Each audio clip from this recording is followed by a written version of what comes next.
That's all right. No, he's here. He's here. He's just walking in now. That's all right. I'll introduce him now. Fine. Okay. Now, there you are. He's here. Very good. Now, ladies and gentlemen, last year sometime on a Sunday night, I went to the Olympia Theatre.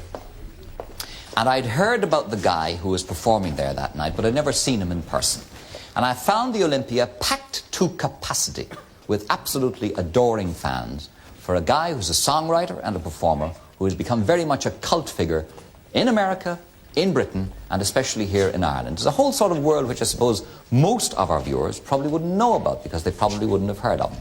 But I think he's a fabulous performer. He is most unusual. So, ladies and gentlemen, would you welcome, please, Mr. Tom Waits. Tom?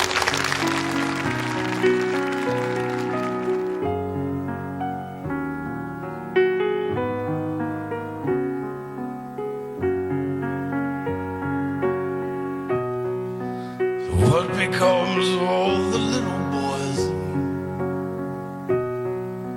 run away from home?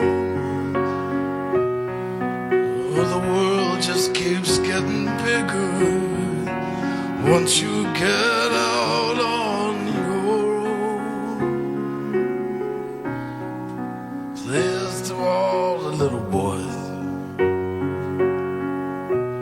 the Sandman takes you where you've been sleeping with a pillow man on the nickel over there.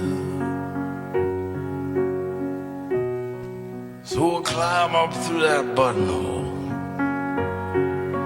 and fall right up the stairs. Let me show you where the short dogs grow on the nickel and over there.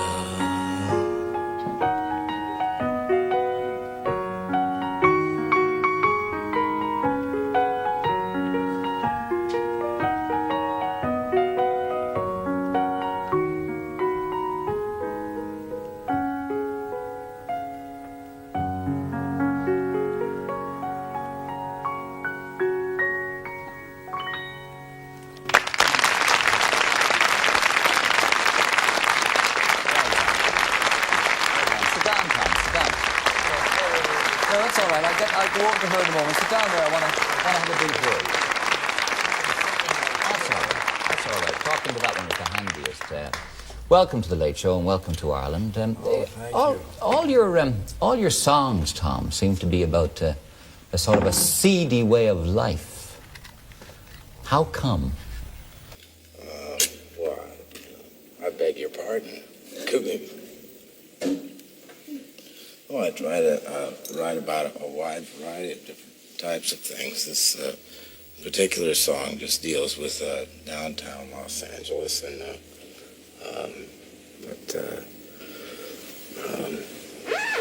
I've heard that before, though.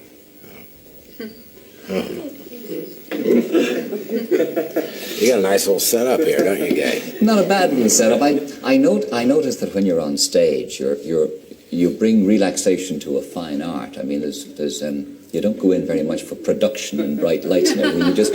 You just sit down and get on with it. Well, you do the same thing here on your program, I guess. Not exactly. Tell me something about yourself. Where are you from, Tom? How'd you get into the business? I was born in Pomona, California, up by the fairgrounds there. It's a small little community and kind of a subsidiary of Los Angeles. And I moved to Whittier, lived there for a while. My dad was teaching school in Montebello, and then my folks split up when I was about 11, and we moved to San Diego, lived there for a while, and what was the question again? How you got into the business to begin with? Well, how I got into the business?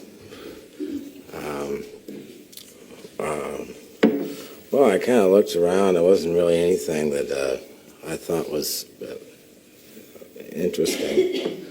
Most of my friends had boring jobs, and I guess I just kind of narrowed it down from there. The only thing left seemed to be entertainment, and so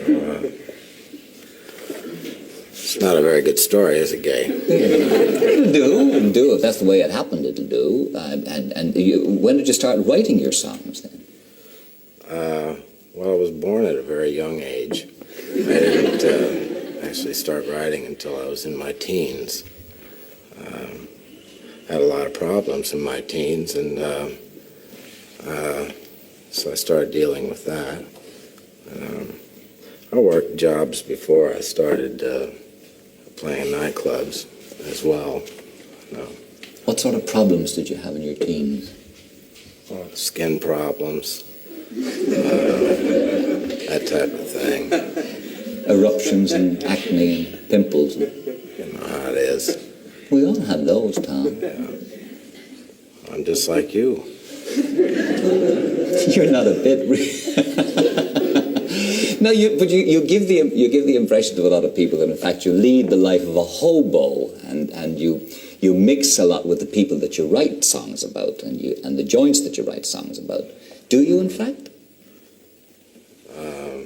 I've heard that before too. Actually, I'm a very happily married man, and I don't go out much at all. I used to stay out late.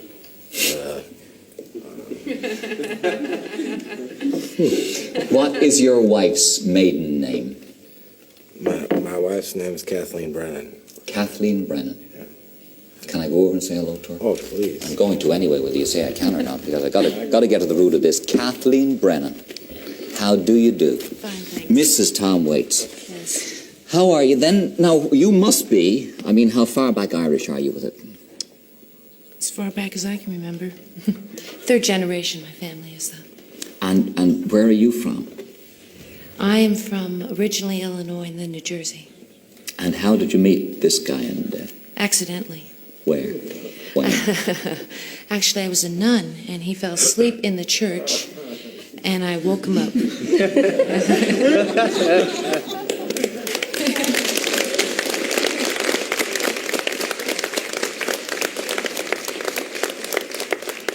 Now, that's not true. It depends. No, we were both. I was working for Coppola Studios, Zoetrope Studios, and he was there writing music for Coppola's next film, and that's how I met him. I was a reader there. I'm a story analyst. And did you saw him perform musically several times, presumably? And never. Had no idea who or what he was, and in fact, he frightened me. To begin with. Yes, yeah. I can He's believe shaved that. since then. I can believe that. That's right. The time I saw him, he was unshaven. Yes. Yeah. This is only 2 days. It was about 6 when I met him. Does he ever take the hat off? Yes, he does, and I won't tell you when. I was hoping you would. Now, have you been to Ireland before? Yes, I was when I was 16. I was here in Shannon. My plane was breaking down from Italy. So they picked the next broken down place. Yeah.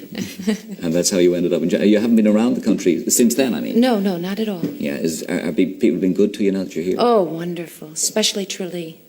Especially why Tralee? Oh, we have 2 great friends, Lionel and Dave, who have just shown us all around. And Carrie, it's beautiful, yeah. And he's been writing a bit of music down there, has he? Yes, at the Ballyseedy Castle.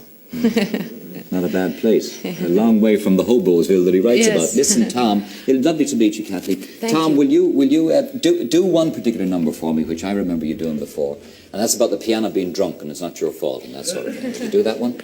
This is a nice little number. I'll shift the fags for you and the matches just to give you room, okay? Piano's been drunk. All right, do that one for me.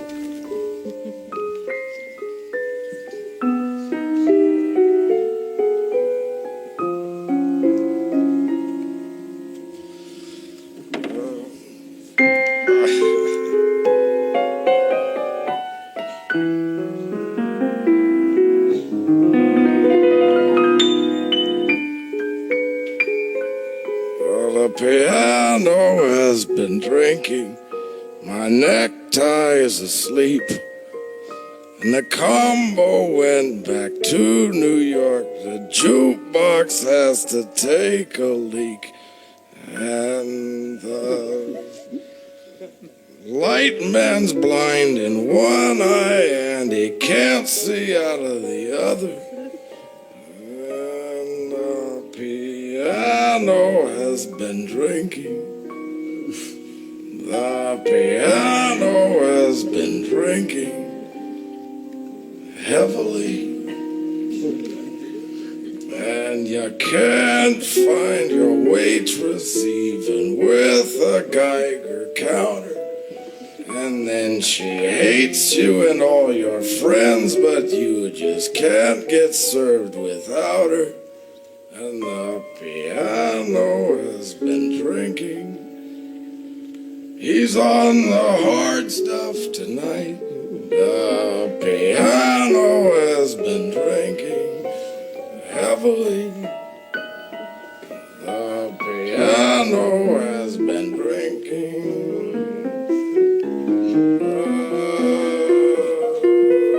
And the bouncer is a sumo wrestler, cream puff Casper, milquetoast.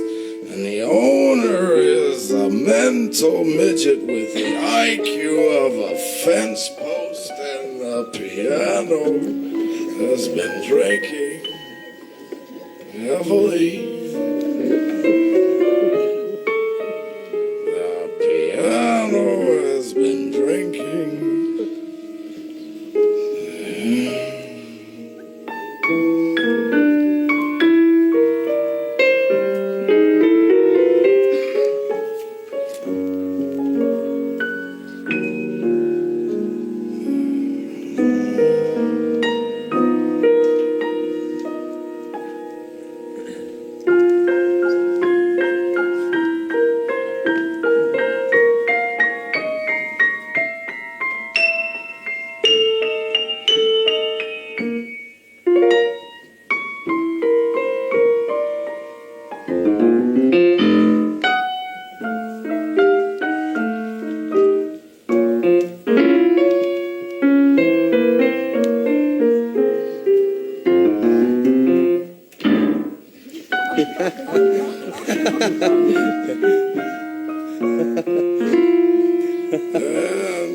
The box office is drooling, and the bar stools are on fire, and all the newspapers were fooling, and the ashtrays have retired,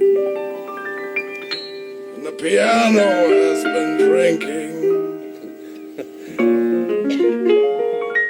The piano has been drinking.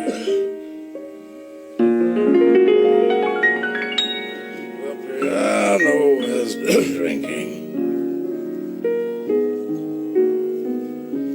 Not me. Not me. Not me.